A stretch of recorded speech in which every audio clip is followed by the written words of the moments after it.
Bapak belum gajian, minta sama mamamu saja. Bang Damar terlihat cuek, tanpa menoleh anaknya sedikit pun. Aku yang sejak tadi memperhatikannya dari jauh, mengelus dada mendengar ucapan suamiku itu. Bagaimana bisa ia bilang belum gajian? Sedangkan ini sudah tanggal 9. Biasanya tanggal 5 ia sudah setor uang gajinya, tapi ini enggak. Mak, minta uang mak, kakak mau beli pulpen dan alat tulis lainnya. Gadis remajaku itu menatap penuh harap padaku. Aku tersenyum tulus padanya dan merogoh kantung dasterku, mengeluarkan uang 20.000 untuknya. Apa ini cukup nak? Ujarku pelan. Dia mengangguk. Cukup mak, lebih malah, nanti sisanya dia kembaliin ya, serunya girang. Gak usah, untuk jajan dia sama adik saja, sautku seraya melanjutkan cucian piringku yang belum selesai. Makasih ya mak. Dia berlari kecil meninggalkanku di dapur.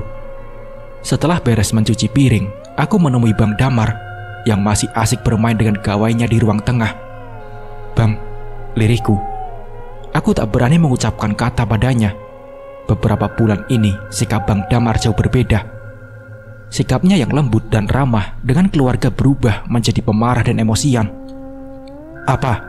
Sentaknya. Ia menatapku nyalang. Bang, kok belum setor gajian? Ini sudah tanggal 9 bang. Aku memberanikan diri bertanya padanya. Kau kan juga punya uang tanpa meminta padaku. Apa gunanya jualan kalau tak bisa menghasilkan uang? Ia kembali mengacukanku, menatap kembali gawainya sambil senyum-senyum. Tapi bang, pasar sepi beberapa bulan ini.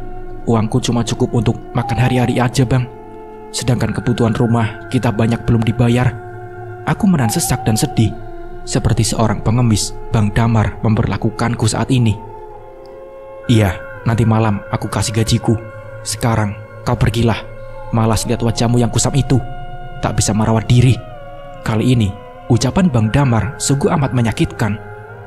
Dari mana ia dapat kalimat menyakitkan seperti itu? Selama 16 tahun pernikahanku, baru ini terlontar ucapan sekasar itu padaku. Sesak.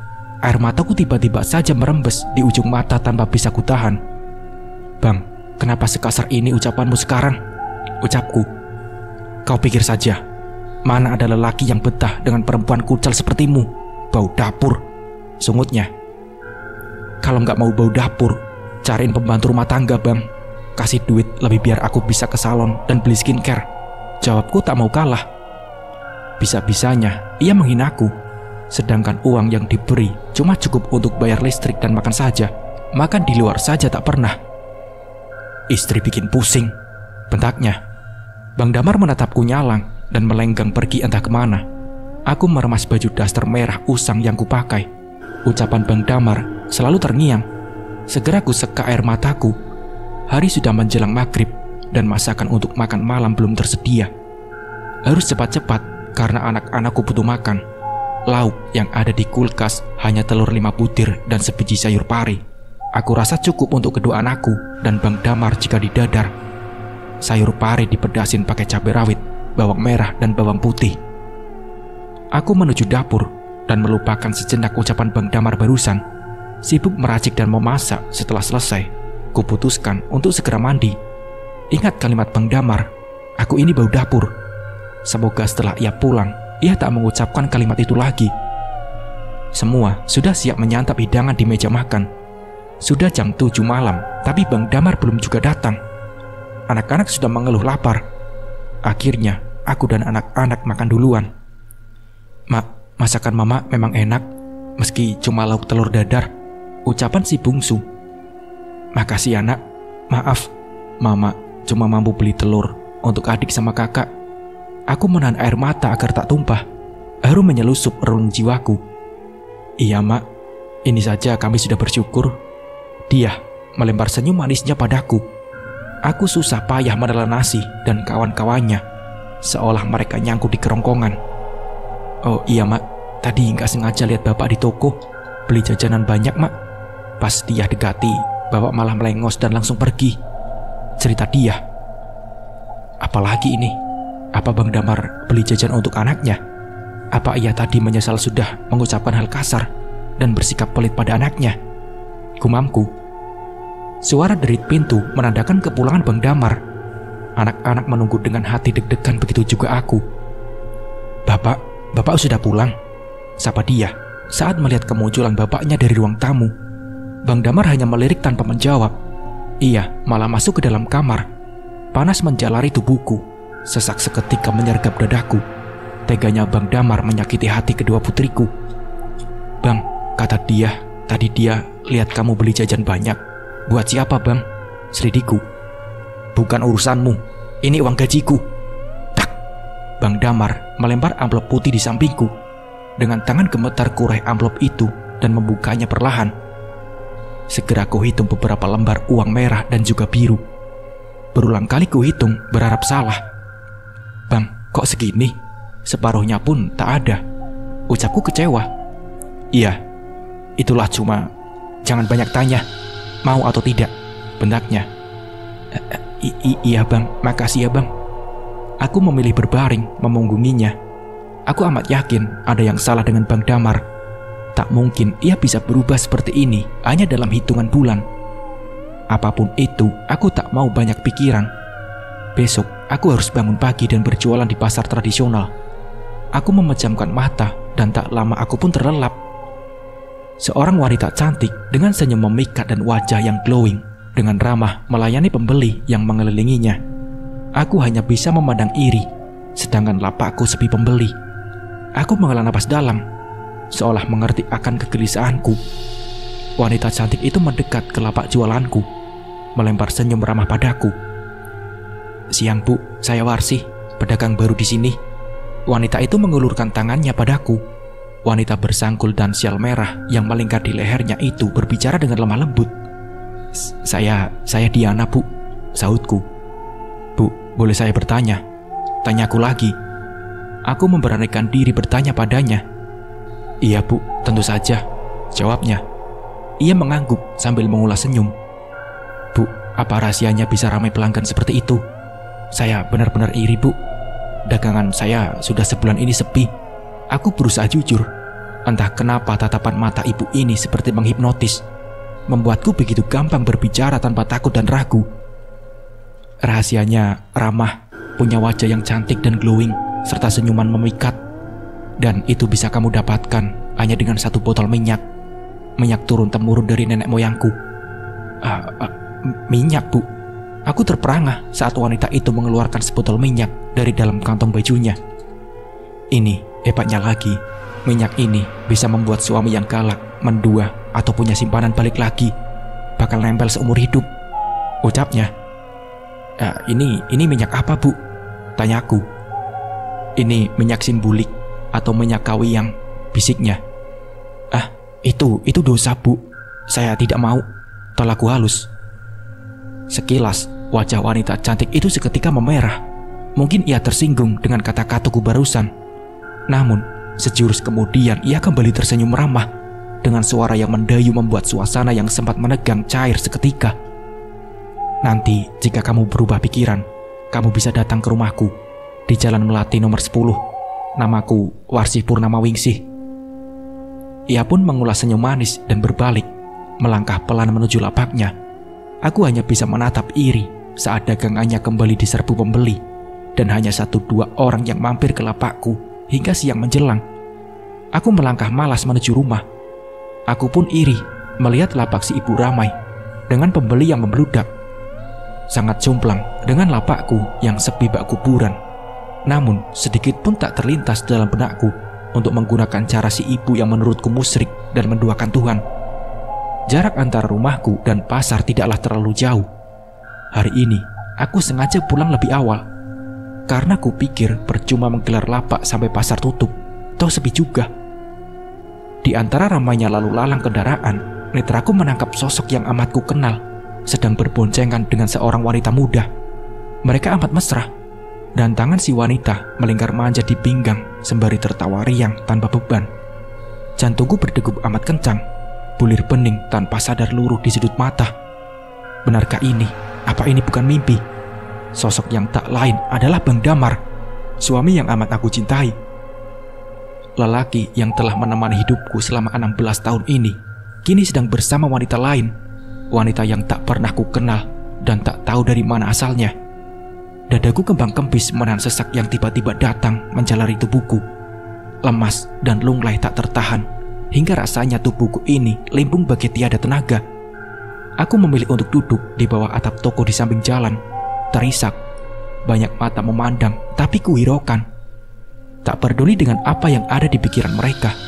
Saat ini aku hanya larut dalam kesepian hati yang porak-poranda. Setelah kurasa cukup untukku menumpahkan segala lara yang merusak hingga ke rongga jiwa, aku kembali bangkit dan melangkah gontai menuju rumah. Terjawablah sudah teka-teki perubahan sikap Bang Damar selama ini. Bagaimana dia yang dulu lembut, penyayang, berubah emosian dan sering menyendiri. Di sepanjang jalan, air mataku terus tumpah. Aku sungguh tak menyangka Bang Damar rela mendua. Di tengah kegalauan hatiku, pandangan mataku tertuju pada tulisan bergantung di ujung jalan. Aku tertegun melihat nama pada papan tersebut. Lorong Melati. Batinku yang seketika itu pula teringat pada alamat Ibu Warsi atau Ibu Wingsi. Aku menghentikan langkahku dan kembali melirik lorong yang disebutkan Ibu Wingsi tadi. Tak jauh dari lorong itu memang ada rumah kayu yang halamannya sangat luas dan sangat asri. Baru saja ingin melangkah, sebuah suara merdu diiringi bunyi deru kendaraan roda 2 berhenti tepat di sampingku. Mbak yang di pasar tadi, ngapain ada di sini, Mbak? Sapanya ramah. Aku yang sangat itu masih dalam kebingungan, hanya mengulas senyum getir, menyembunyikan lara di hati. Saya cuma jalan-jalan, Bu. Bohongku. Apa mau mampir? Tawarnya. Lain kali saja, Bu. Saya buru-buru. Tolakku lembut. Oh, iya, Bu. Kalau ada yang mau ditanya, Ibu ke rumah saja ya. Saya selalu ada waktu untuk mendengarkan. Kembali suara si ibu itu seperti menghipnotisku. Perasaanku berangsur tenang, seolah mendapat solusi dari semua permasalahan yang kini datang mendera. Iya, Bu, terima kasih. Saya permisi dulu, Bu, jawabku. Dan aku bergegas melangkah pulang, meninggalkan si ibu yang masih tegak di tempatnya semula. Saat aku menolehkan wajahku, ia sempat melempar senyum manisnya untukku. Bang Damar tiba di rumah saat menjelang tengah malam. Aku sengaja berpura-pura tidur dan tak mengindahkan kehadirannya. Jangankan untuk bertanya, melihat wajahnya saja aku sudah sangat sakit. Seolah memori tadi siang berputar kembali di pikiran. Jijik, marah, dan benci. Ia pulang selarut ini pastilah habis bersenang-senang dengan wanita selingkuhannya, yang aku akui memang cantik dan muda, bertubuh sintal dan putih bersinar. Amat beda dengan keadaanku yang tak terurus. Benar katanya, aku kusam dan bau dapur. Amat berbeda dengan wanita selingkuhannya. Dalam hatiku, aku mengutuk diri sendiri. Tapi jika aku memikirkan diriku sendiri dengan membeli skincare dan produk kecantikan lainnya, bagaimana nasib kedua anakku yang masih banyak kebutuhan mendesak dibandingkan dengan kebutuhanku? Apakah aku boleh egois? Atau aku hanya bisa menciptakan derita untuk kedua putriku? Laki-laki, aku berusaha menahan sesak di dada, menyembunyikan air mataku di balik bantal. Sedangkan Bang Damar sejak tadi sudah tertidur pulas. Ingin rasanya aku mengambil gawainya dan mengecek semua isi dari benda pipih durjana yang penuh dengan rahasia. Namun sesegera mungkin aku mengurungkan niat. Untuk apa ribut jika bisa merebut suamiku kembali dengan cara lain? Aku yang akan mengambilnya dari gadis sialan itu. Apapun caranya, aku tak akan kalah. Rasa sakit ini harus kubalas. Aku tak ingin rumah tanggaku hancur karena orang ketiga. Dalam kepasrahan dan kebimbangan, wajah Bu Wingsi kembali terngiang di pikiranku. Walau keraguan sempat melanda, aku memutuskan untuk bertandang ke rumahnya. Iya, kurasa hanya dialah yang mampu menolongku saat ini. Aku yakin. Tanganku sedikit gemetar saat mengetuk pintu kayu yang terlihat amat kokoh dan juga bukan dari kayu sembarangan. Rumah kayu yang terkesan asri dan desain yang modern. Iya, siapa? Seorang anak yang beranjak dewasa membuka pintu dan menatapku dari ujung kaki hingga ujung rambut. Ya, ibunya ada. Ibu Warsi, ujarku. Di sini rumah Ibu Wingsi, Bu. Ia menggeleng sebelum menjawabku. Siapa, Nak? Sebuah suara merdu bertanya dari dalam, diiringi derapan langkah kaki tergesa. Mbak, ayo masuk, Mbak. Aku mengangguk dan melangkah masuk. Sungguh terkesan dengan gaya rumahnya yang elegan walaupun terbuat dari kayu. Begitu masuk, langsung disuguhkan dengan foto keluarga dan foto pernikahan. Bu Wingsi, anak tadi, lelaki yang kutaksir adalah suaminya dan seorang wanita muda cantik berbalut baju adat pernikahan di kotaku. Mataku memicing gadis itu. Apakah itu anaknya? Bagaimana bisa? Padahal wajah Bu Wingsi terlihat masih muda. Rasanya sangat mustahil punya anak yang sudah dewasa. Silakan diminum, Mbak. Oh ya, nama Mbak siapa? Dari kemarin kita belum sempat berkenalan, tanyanya. Saya Diana, Bu, jawabku pelan. Oh iya, Bu, gadis berbusana pengantin itu siapa, Bu? Cantik sekali, tak kalah cantik dengan wajah ibu, tanyaku. Ibu Wingsi sempat terperanjat dengan pertanyaanku. Ia menghela napas dalam. Aku jadi merasa tak enak hati. Dia Arini adalah anakku yang sudah meninggal setahun yang lalu, jawabnya dengan raut wajah yang penuh kesedihan. Aku merasakan apa yang ia rasa. Seketika itu pula, aku mendekat dan mengusap punggungnya, berharap bisa meredakan sedikit kesedihan di hatinya. Terima kasih, Mbak, sahutnya. Kita lanjutkan obrolan kita, Mbak.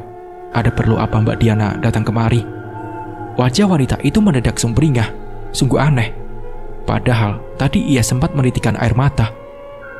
Oh iya, Bu, ini perihal tawaran Ibu tempo hari. Aku menghentikan ucapanku. Ada keraguan yang menggelitik naluriku saat ini. Benarkah ini? Bagaimana dengan dosa di baliknya? Kenapa Mbak ragu? Ibu Wingsi mengeritkan dahinya. Aku semakin salah tingkah. Sebentar, Mbak. Saya ambil sesuatu dulu. Ibu Wingsi berdiri dan melenggang pergi menuju sebuah ruangan. Sambil menunggu kedatangannya, mataku mengedar ke setiap sudut ruang. Tak ada yang aneh. Ruangan itu hanya berisi foto-foto kenangan yang indah. Nampak sekali Ibu Wingsi sangat menyayangi anaknya yang sudah tiada. Aku sempat tersentak saat melihat kedatangan Bu Wingsi yang tiba-tiba. Ia membawa keranjang kecil berisi botol-botol mungil dengan berbagai warna. Jadi, apa keluhan Mbak Diana? Ingat, Mbak, sekali melangkah pantang mundur kembali. Resiko kita tanggung sendiri-sendiri. Jika Mbak ragu, silakan mundur teratur. Wajah Bu Ningsih berubah jadi amat menakutkan dengan matanya yang menyorot tajam. Ingin rasanya mundur, karena dalam hati menyadari jika ini perbuatan musyrik.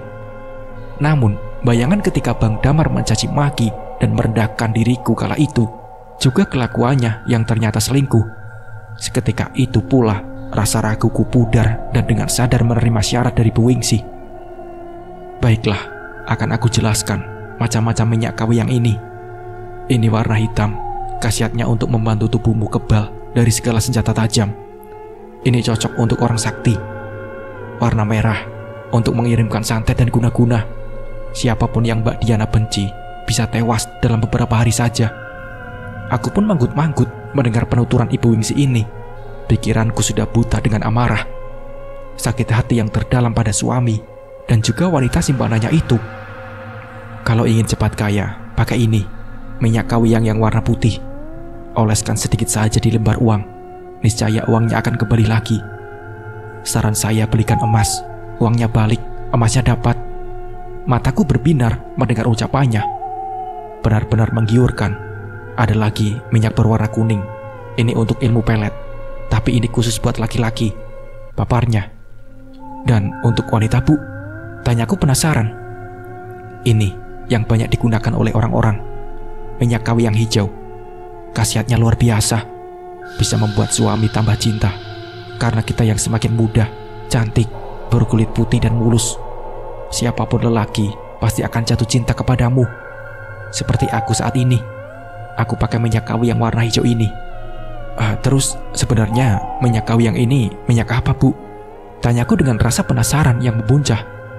Mbak tidak tahu apa itu minyak kawi yang? Pasti bukan orang asli Kalimantan ya? Aura Mbak Diana berbeda.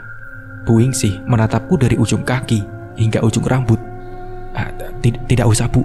Saya dari daerah Jawa. Suami saya juga. Kami di sini cuma merantau. Jawabku jujur. Pantas. Saya asli orang Kalimantan. Nenek saya suku Dayak, asli di pedalam hutan Borneo. Jelasnya. Seketika itu, tubuhku bergidik mendengar ucapannya.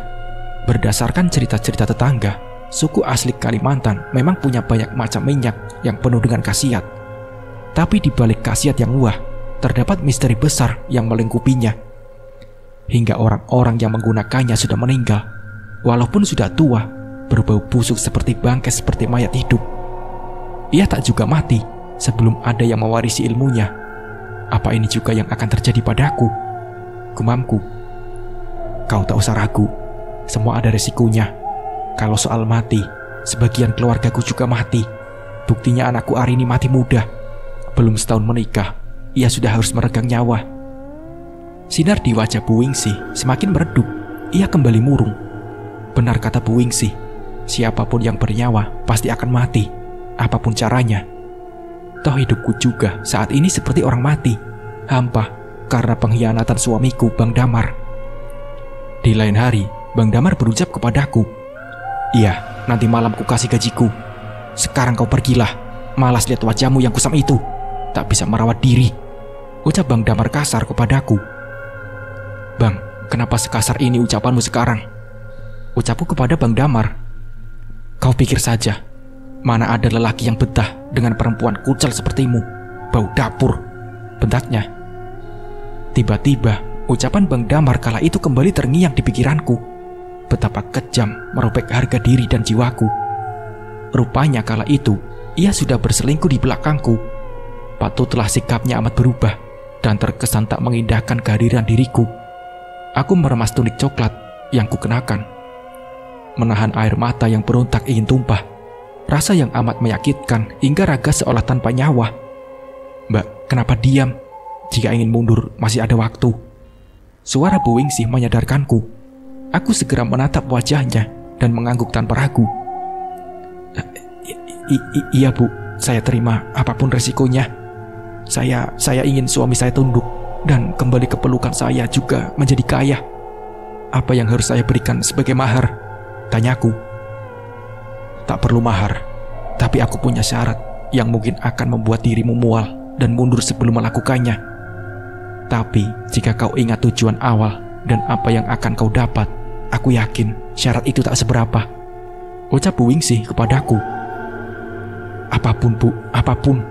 Aku sudah terlanjur sakit hati menghadapi sikap suamiku yang selingkuh dan menyia-nyiakan keluargaku. Tapi bodohnya aku masih sangat mencintainya," sautku kesal. "Baik, kau tahu apa itu minyak kawiyang?"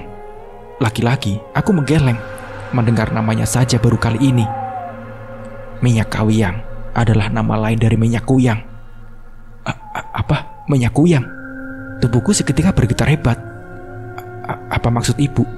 Kuyang yang seperti kata orang-orang itu, kepala terbang bersama dengan organ tubuhnya, tanyaku. "Iya, itu benar. Dan syaratnya Mbak Dian harus menjadi kuyang seperti saya." Seolah senyum mengerikan tersungging di wajah Bu Ningsih, membuat bulu tubuhku meremang. Aku jadi kuyang? Seolah tak percaya dengan ucapanku sendiri. "Iya, minum darah cuma beberapa kali dalam setahun. Masa tidak mampu? Ingat Bu, apa yang akan ibu dapat? Wajah cantik, siapapun pasti memuji. Suami makin sayang, selingkuhan ditendang. Anak-anak bahagia karena hidup berkecukupan," ucapnya. Aku menelan salivah susah payah. Diapit bimbang jadi kuyang atau hidup susah dan larut dalam kesedihan. "Bagaimana Mbak?" Iya, saya bersedia." Aku mengangguk setuju. "Baiklah, nanti jika bulan purnama, Mbak Diana oleskan minyak ini ke leher. Setelah itu, Mbak harus cari tempat persembunyian di mana tubuh Mbak aman. Mbak harus mencari darah orang yang habis melahirkan, ibu hamil, atau orang yang baru saja dikuburkan. Itu terserah Mbak Diana. Ini bertujuan untuk memperkuat ilmu kuyang dan membuat wajah Mbak Diana semakin cantik. Ingat, jauhi kerumunan kalau tak ingin nyawa jadi taruhan," jelas Bu Wingsi. "Oh iya, satu lagi. Minyak ini jangan diletakkan di depan cermin dan harus ada ventilasi. Mengerti?" Iya Bu, mengerti," jawabku. Aku semakin bersemangat. Walaupun awalnya aku ragu, tapi mendengar penjelasan Bu Wingsi, ragu itu hilang dalam sekejap. Setelah berjabat tangan dan berjanji perburuan pertama itu untuk Bu Wingsi berupa ari-ari bayi, aku melenggang pergi. Langkahku terasa ringan. Hatiku yang awalnya sedih dan gundah kini lebih berasa lapang. Biarlah urusan doa itu nomor sekian. Tapi yang terpenting saat ini Bang Damar pulang ke rumah. Aku ingin kembali mencintaiku seperti dulu, memujaku hingga tak ingin lepas dariku. Aku sakit hati pada selingkuhannya yang tega mengambil cinta dan kasih sayang Bang Damar. Tanganku mengepal kuat. Kelak ia akan jadi korbanku jika aku menjadi kuyang. Lihat saja nanti. Aku bersumpah. Jam dinding menunjukkan pukul 12 malam, tapi Bang Damar belum juga pulang. Aku memandang foto nikah kami yang tergantung tak jauh dari letak jam dinding, yang bunyi detakannya seakan menjadi irama malam yang terlalu hening. Wajah pengantin di foto yang tak lain adalah aku dan Bang Damar amat sumringah. Berbeda dengan sekarang, jangankan tersenyum, melihatku pun ia enggan. Cinta memang begitu cepat pudar. Sungguh ironis, pernikahan yang harusnya bertahan hingga maut memisahkan, kini berada dalam jurang perpisahan. Jangan tanya seberapa sering mata ia berair, menumpahkan segala lara di hati. Jangan tanya seberapa sering anak-anak menahan lapar dan keinginannya untuk jajan saat bapak mereka tak pernah lagi memberi uang, serta daganganku yang sepi pembeli. Berkali-kali sudah Bang Damar tak pulang. Begitu pulang dalam keadaan marah. Selama ini aku menahan diri untuk tidak menggunakan minyak kuyang. Namun pertahananku akhirnya roboh. Rasa sakit ini benar-benar membuatku buta. Yang kini di pikiranku bagaimana anakku bisa hidup layak dan suamiku tunduk kepadaku. Aku bangkit dari tempat tidur, mengunci pintu kamar, dan bergegas melangkah menuju nakas di mana botol mungil minyak kuyang itu kuletakkan. Kemudian kubuka dan kuambil beberapa tetes, lalu kuoleskan mengelilingi leher. Awalnya tak ada reaksi apa-apa, tapi menit berikutnya di bagian leher terasa panas, ngilu, dan gatal. Panas itu menjalar hingga ke seluruh tubuh menimbulkan rasa gerah dan ngilu yang teramat sangat. Leherku berputar kencang hingga terdengar seperti tulang yang patah, sedangkan isi perutku seperti diobrak-abrik. Begitu ngilu dan teramat sakit. Apa yang terjadi pada diriku? Tak lama, prak, ringan. Aku terasa ringan, melayang-layang persis seperti burung. Awalnya aku bahagia, tapi saat netraku menangkap tubuh tanpa kepala yang baru kusadari jika itu tubuhku, aku menjadi sedih. Ku tatap kembali diriku saat ini yang hanya kepala dan organ tubuh yang menggantung dengan lampu kecil yang bersinar. Aku tak tahu itu apa. Benda seperti lampu itu bersinar merah. Rasa haus yang teramat sangat kian menjalari tenggorokanku. Aku amat dahaga. Hebatnya, aku bisa melesat melalui ventilasi udara dan kini melayang di tengah malam. Sesuai perjanjian dengan Ibu Wingsi, aku terbang mencari ari-ari yang ia minta. Dari satu rumah bidan dekat rumah hingga desa sebelah, beberapa tempat aku jelajahi. Akhirnya pencarianku membuahkan hasil. Bau darah teramat menyengat membuatku bersemangat melesat ke arah rumah bidan yang ternyata ramai dengan keluarga pasien. Diana berputar-putar di atas atap rumah bidan, mencari celah bagaimana caranya bisa masuk dan menikmati darah wanita yang kini sedang merasakan kontraksi.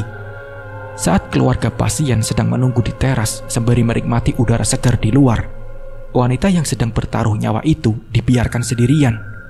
Suaminya terlihat lelah dan memutuskan untuk keluar menghilangkan penat.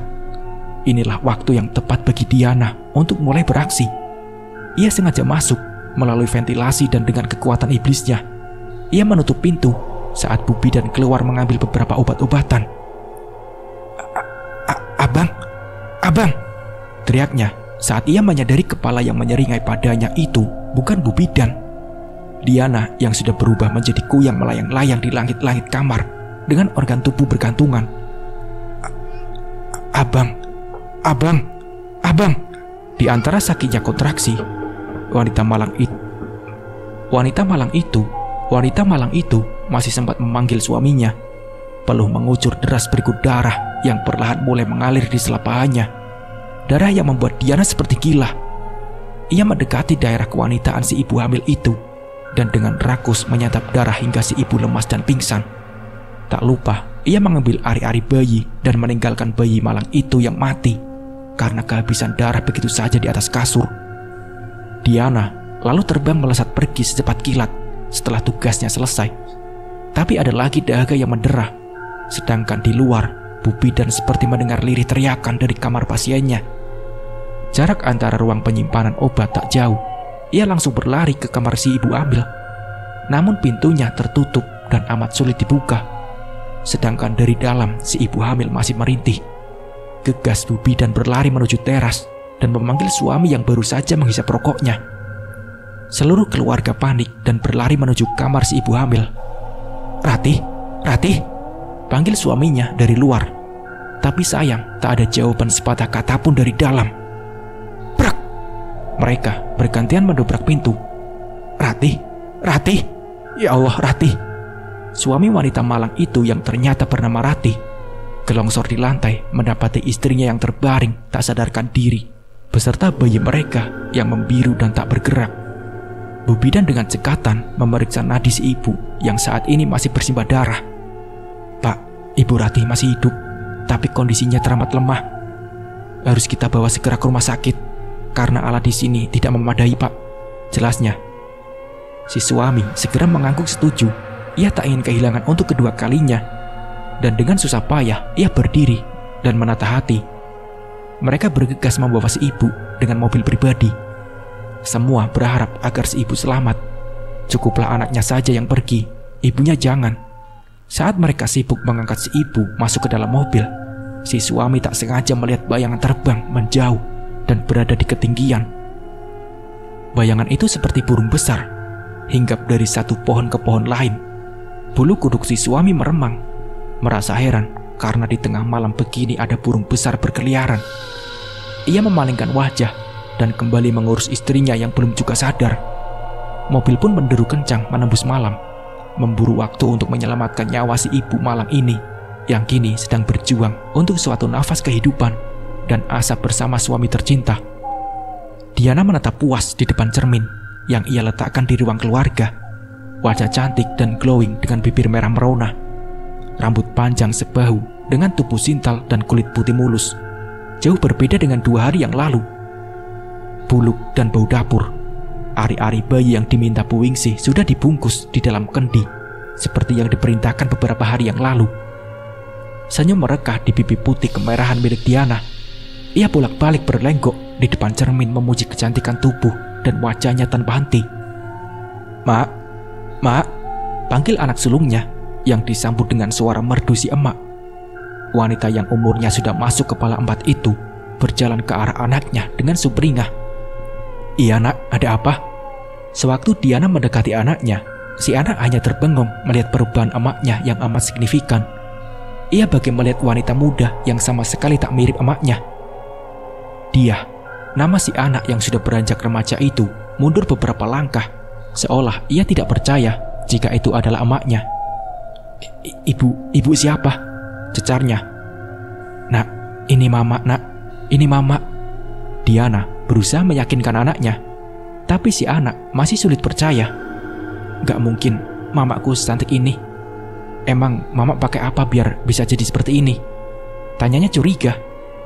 "Ini biar bapakmu tidak jelalatan lagi, dan kamu juga adik bisa bahagia seperti dulu. Tidak susah makan, apalagi jajan." Diana membelai lembut rambut anaknya. Matanya mulai berkaca-kaca jika mengingat kesedihan dan kesusahan kedua anaknya. "Mak, ini mama kesayanganku." Dia merengkuh mamanya dalam pelukannya. Gadis bertubuh montok itu sudah sama besar dengan tubuh Diana. Mereka terisak bersama. Sesekali Diana mengucup sayang pipi dan kening anaknya. Ia rela dan ikhlas berbuat apapun asalkan anak-anaknya bisa hidup layak seperti dulu sebelum suaminya terpikat wanita lain. Akak," suara lirih gadis kecil membuyarkan romansa antara ibu dan anak. Mereka serentak menatap mata mungil, berhidung bangir, dengan senyum berkembang sembari menghapus bulir bening yang masih tersisa di pipi. "Akak, itu mama," lirihnya. Kembali mereka mengangguk bersamaan. Mama cantik sekali." Gadis kecil itu mendekat dan jemari lentiknya membelai wajah emaknya yang mulus meski tanpa polesan. "Iya sayang, ini mama. Laki-laki Diana tak mampu menahan bulir yang mendesak ingin keluar. Ia lemah jika itu berhadapan dengan anak-anaknya. Sebegitu cintanya ia, hingga ia merelakan dirinya terjerembab dalam dosa demi kebahagiaan kedua putri tercintanya. Prek! Diana pun tersentak saat mendengar suara bariton Damar yang menggelegar dan berbuat bulu halus seketika meremang. "Kalian sedang apa?" teriaknya saat melihat Diana dan kedua anaknya dalam kondisi saling berpelukan. Kamu siapa?" teriaknya saat melihat Diana dan kedua anaknya dalam kondisi saling berpelukan. Mata keranjang Damar mulai bereaksi, menatap inci demi inci wajah dan tubuh Diana tanpa celah. "Aku istrimu lah, makanya jangan jarang-jarang pulang. Istri sendiri pun tak tahu," omel Diana. Ia berdiri berikut kedua anaknya. "Masuk kamar, nak. Mama akan bicara sama bapak," titah Diana. Kedua anaknya mengangguk dan menuruti perintah ibunya. Mereka berjalan beriringan dan masuk ke dalam kamar. "Diana? Gak mungkin. Ia menatap heran dan menolak percaya dengan ucapan Diana, istrinya. "Kenapa? Heran? Aku yang harus heran. Kau kemana saja, Bang? Gak ada kabar, pulang marah-marah," bentak Diana. "Sudah, jangan ngomongin yang lain-lain. Abang kangen. Kamu cantik banget sekarang." Damar terus berdecak kagum. Ia mengitari tubuh Diana yang bak anak gadis, sintal dan putih, membuatnya bernafsu ingin segera mencicipi tubuh istri yang selama ini ia sia-siakan. Kangen. Kalau kangen ngapain datang marah-marah?" sentak Diana. Sayang, kita ke kamar yuk," ajak Damar. Diana tersenyum puas melihat suaminya yang bertekuk lutut di hadapannya. "Mau apa ke kamar? Kalau tidak ada uang, aku tidak mau," Diana mencebik. Ada. Abang punya banyak untukmu. Tapi abang minta ya." Damar memelas sembari menggosok bagian depannya yang terlanjur meronta. Iya, ayo bang." Diana pun menurut saat Damar, suaminya, menarik tangannya tergesa masuk ke dalam kamar. Damar berkali-kali memuji kehebatan istrinya yang memang sangat luar biasa. Ia puas dengan pelayanan dan juga tubuh istrinya yang benar-benar mulus tanpa noda. Putih bersih dengan wajah yang glowing. Sedang asik bermesraan dan memeluk tubuh Diana, benda pipi yang tak pernah lepas dari genggamannya itu bergetar dan berdering berkali-kali. Damar sempat melirik dan kembali merangkul istrinya mesra. Diana sempat menaruh curiga, tapi segera ia tepiskan. Ia pun kembali memeluk tubuh suaminya yang lama tak pernah ia sentuh. Ia amat rindu hingga mengesampingkan semua rasa amarahnya selama ini. Gawe Damar kembali bergetar dan berdering kencang. Namun lagi-lagi Damar pun cuek dan tak mengindahkan. "Abang ke toilet dulu ya. Jangan berani-berani buka HP abang," ucap Damar. Diana mengangguk tanda mengerti. Ia berpura-pura berbaring saat Damar keluar kamar dan menuju toilet dengan hanya memakai sarung hitam kotak-kotak kesayangannya. Rasa penasaran menelisik relung hati Diana. Ia tak pernah bisa berhenti memikirkan siapa yang sedari tadi menghubungi suaminya dengan intens dan terkesan tak sabaran. Kemudian gawe Damar kembali bergetar. Diana tanpa ragu mengambil gawe Damar dan membuka aplikasi hijau bergambar telepon dengan hati yang risau. Matanya membelalak saat membaca pesan yang dikirim oleh orang yang tidak ia kenal. "Jangan lari dari tanggung jawab. Aku tunggu sekarang juga. Ini darah dagingmu, Mas," isi tulisan itu. Dengan tangan gemetar, Diana meletakkan kembali gawe Damar. Hatinya pun pilu. Jelas jika yang mengirim pesan itu adalah selingkuhan Damar. Tanggung jawab, darah daging. Apa maksudnya ia hamil? Hamil anak Bang Damar, batin Diana.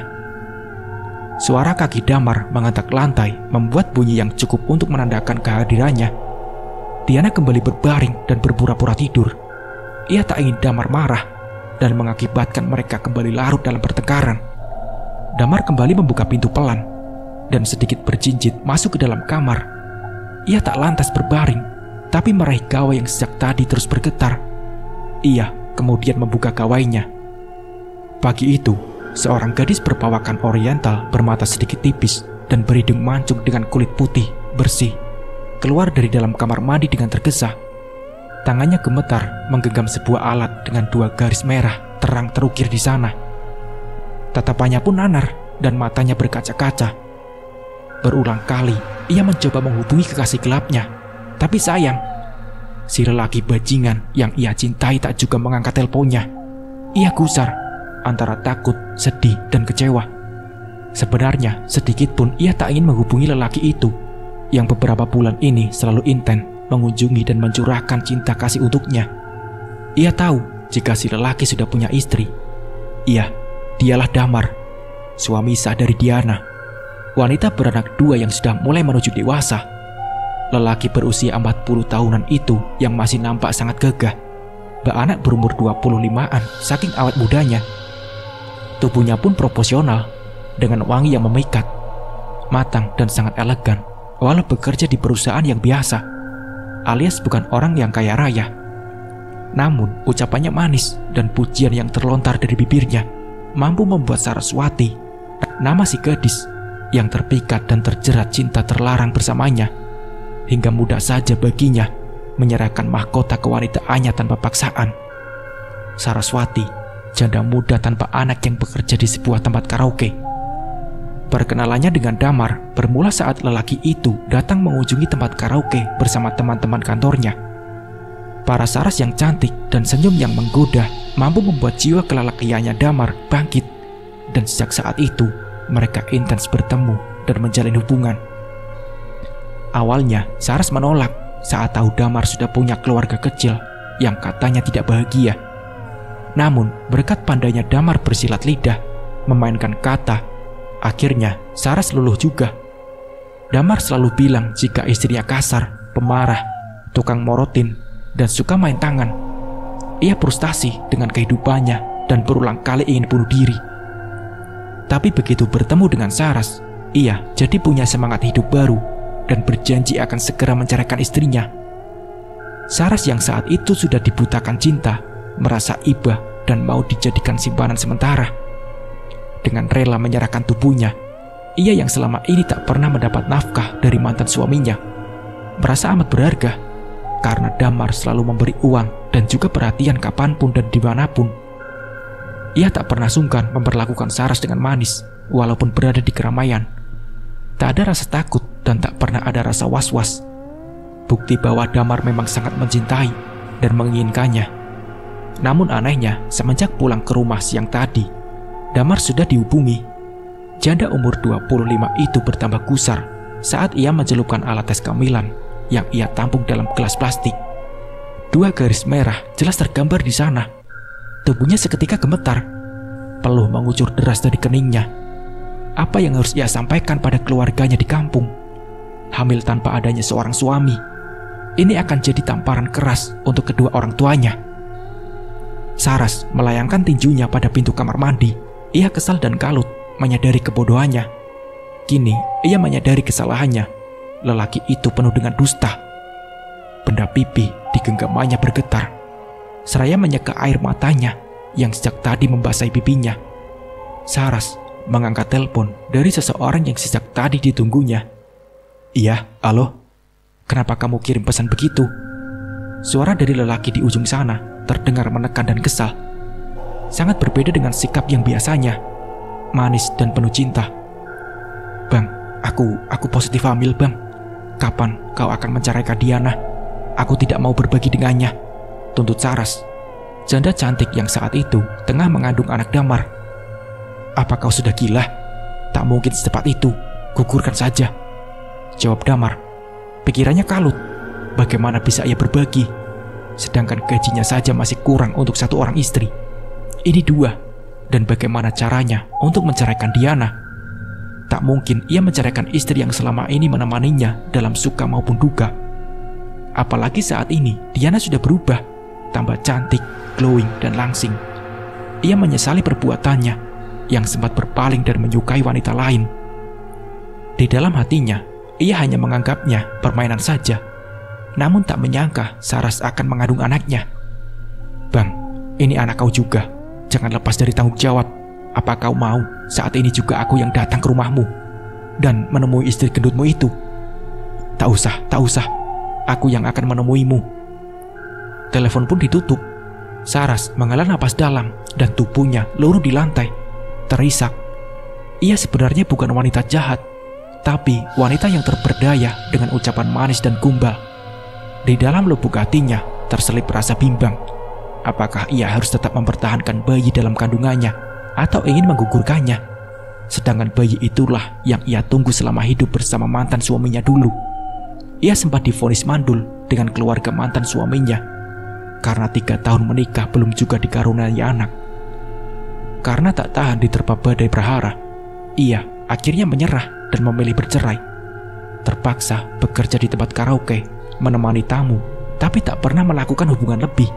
Hanya kepada Damarlah ia mau, karena terpikat tampan dan manisnya janji juga pujian. Detik terasa bagai jam bagi Saras. Menunggu kehadiran Damar berasa lama dan waktu seolah terhenti seketika. Apakah ini azab baginya karena mencuri yang bukan miliknya? Begitu mudahnya ia mendapat bayi mungil dalam perutnya hanya dalam beberapa kali hubungan. Berbeda saat ia berstatus istri yang sudah puluhan bahkan ratusan kali, tapi tak juga jadi. Ini azab, anugerah, ataukah bencana? Ketukan pintu menggema hingga ruangan dapur di mana Saras sedang menangis terseduh. Ia segera beranjak dan berlari tergesa menuju pintu depan dengan jantung yang berdegup kencang, berharap Damar yang datang. Dan benar saja, Damar kini sudah berada di ambang pintu dengan wajah yang merah padam menahan amarah. Dan setelah Damar di depan pintu,